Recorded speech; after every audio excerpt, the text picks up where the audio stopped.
Hello friends, welcome back our channel. ఇవాళ మన video వచ్చేసి నేను నెయ్యి చూపిస్తున్నాను అన్నమాట.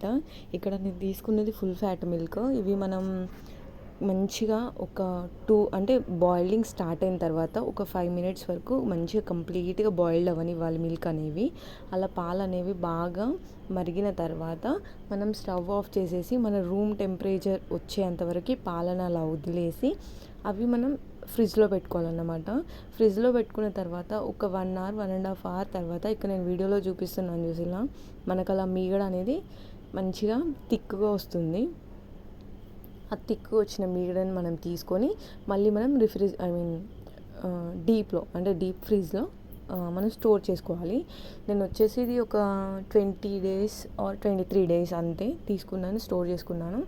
నెక్స్ట్ వచ్చేసి మిక్సీ జార్లో ఫస్ట్ మనం ఏదైతే తీసుకున్నామో స్టోర్ చేసుకున్నామో ఇన్ని రోజులు మీగడ దాన్ని ఫ్రిడ్జ్ నుంచి తీసి బయట పెట్టేయాలి. ఒక 4-5 hours బయట పెట్టేస్తే అది మనకి కంప్లీట్గా సాఫ్ట్గా అయిపోతుంది. ఎందుకంటే రిఫ్రిజిరేటర్లో గడ్డగట్టుకుపోతుంటుంది కదా, సో అది అనేది మనకి కంప్లీట్గా సాఫ్ట్గా అయిపోతుంది అన్నమాట. సాఫ్ట్గా అయిపోయిన తర్వాత దాన్ని మనం మిక్సీ జార్లో వేసుకొని దాంట్లో కొంచెం కోల్డ్ వాటర్, నార్మల్ వాటర్ కూడా యూజ్ చేసుకోవచ్చు. కోల్డ్ వాటర్ అయితే కొంచెం బెటర్గా అనిపిస్తుంది అన్నమాట ఫీలింగ్. సో మనం కొంచెం కోల్డ్ వాటర్ వేసుకొని దాన్ని మిక్సీ పట్టేసుకొని ఇక్కడ నేను వీడియోలో చూపిస్తున్నాను కదా, సేమ్ యాజ్ ఇట్ ఈజ్ అలానే ప్రిపేర్ చేసేసుకోండి. ఒక 4 times పట్టాను నేను మిక్సీ, అంతే.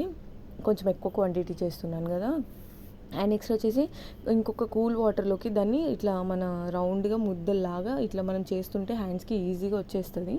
దీన్ని తీసుకెళ్ళి కూల్ వాటర్లో వేయాలన్నమాట. ఇవి కొంచెం ఎక్కువ కూల్ ఉన్నాయి వాటర్, ఎందుకంటే ఎక్కువ కూల్ వాటర్లో వాష్ చేస్తే ఇందులో మనకి ఎక్స్ట్రా ఏమైనా మిల్క్ అలా ఉంటే వెళ్ళిపోతాయి అన్నమాట. వాటర్ క్లీన్ ఇట్లా కనిపిస్తుంది కదా వీడియోలో, మనకి ఇలా క్లీన్గా వచ్చేంతవరకు వాష్ చేసుకొని, అంటే ఒక 3 times చేస్తే సరిపోతుంది, మరీ ఓవర్గా కూడా అవసరం లేదు.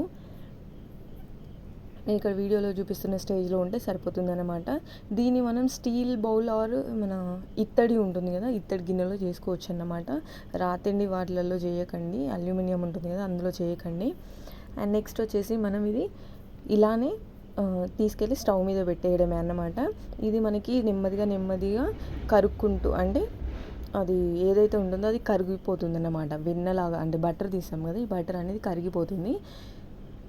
ఇది మెల్ట్ అవ్వడం స్టార్ట్ అయిన తర్వాత ఒక 2 minutesకి మనకి ఇక్కడ చూపిస్తున్నాను చూసిన వీడియోలో ఈ స్టేజ్లో ఉంటుందన్నమాట. ఈ స్టేజ్లో ఉన్నప్పుడు మనం లో ఫ్లేమ్, కంప్లీట్ నెయ్యి అనేది ఎప్పుడు ప్రిపేర్ చేసుకున్నా కూడా కంప్లీట్గా లో ఫ్లేమ్లోనే ప్రిపేర్ చేసుకోవాలి. ఎందుకంటే అది నెయ్యి కలర్ అనేది మారిపోతుంది అన్నమాట, మాడిపోయినట్టు అయిపోయి కలర్ మారిపోతుంది. అందుకోసమని లో ఫ్లేమ్లోనే పెట్టేసుకోండి.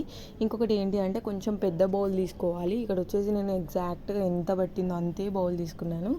సో ఎందుకంటే పొంగుతూ ఉంటుంది, ఊరికే పొంగుతానే ఉంటుంది అన్నమాట. అందుకోసం అనేసి కొంచెం పెద్ద బౌల్ తీసుకోండి.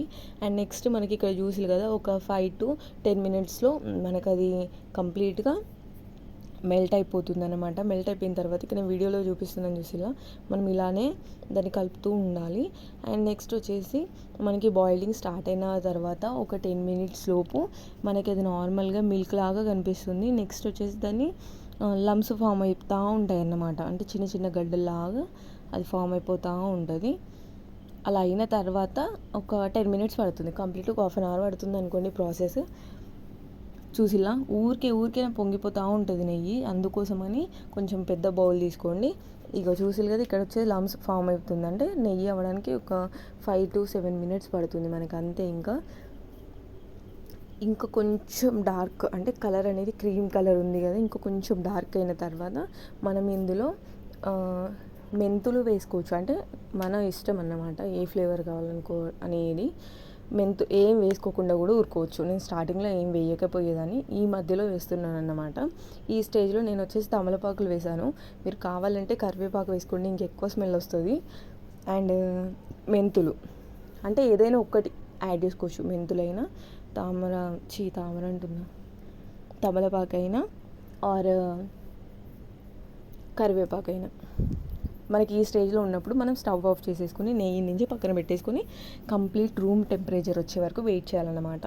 ఇక్కడ మనకి ఈ స్టేజ్లో స్టవ్ ఆఫ్ చేసుకుంటే సరిపోతుంది. ఎందుకంటే అది ఆల్రెడీ హాఫ్ అన్ అవర్ నుంచి మరుగుతూ ఉంది కాబట్టి ఆ వేడి అనేది తగ్గదు, ఆ హీట్ అలానే ఉండిపోతుంది. కాబట్టి ఆ హీట్ ఈ రూమ్ టెంపరేచర్కి వచ్చే వరకు అది కంప్లీట్గా సరిపోతుందన్నమాట.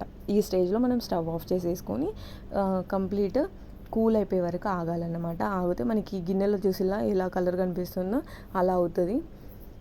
మనం ఫిల్ చేసుకునే బాటిల్స్లో కూడా షేడ్ డిఫరెంట్ ఉంటుందన్నమాట. ఇక్కడ నేను 2 బాటిల్స్లో ఫిల్ చేసుకున్నాను. అంటే ఇవి గ్లాస్ జార్స్. మీరు ఏదో హనీ ఆర్ ఇంకేదైనా తీసుకుంటారు కదా, అలాంటి గ్లాస్ జార్స్లో స్టోర్ చేసుకుంటే బెస్ట్ అన్నమాట. చూసిలా ఇక్కడనే డిఫరెంట్, ఒకటే నెయ్యి బట్ 2 కలర్స్ లాగా కనిపిస్తుంది, అలా ఉంటుంది అన్నమాట. అండ్ ఇక్కడ నేను మిగిలింది కూడా ఇంకొక చిన్న బౌల్లో తీసుకున్నాను. ఫస్ట్ నేను నెయ్యి వచ్చేసి గ్లాస్ జార్స్లో స్టోర్ చేసుకుంటానన్నమాట. ఇది మనకి జస్ట్ నార్మల్గా ఇప్పుడు యూజ్ చేయడం కోసం అనేసి ఇందులో తీసుకుంటున్నాను. అండ్ మనకి ఇంత easy process. And thanks for watching and please do subscribe.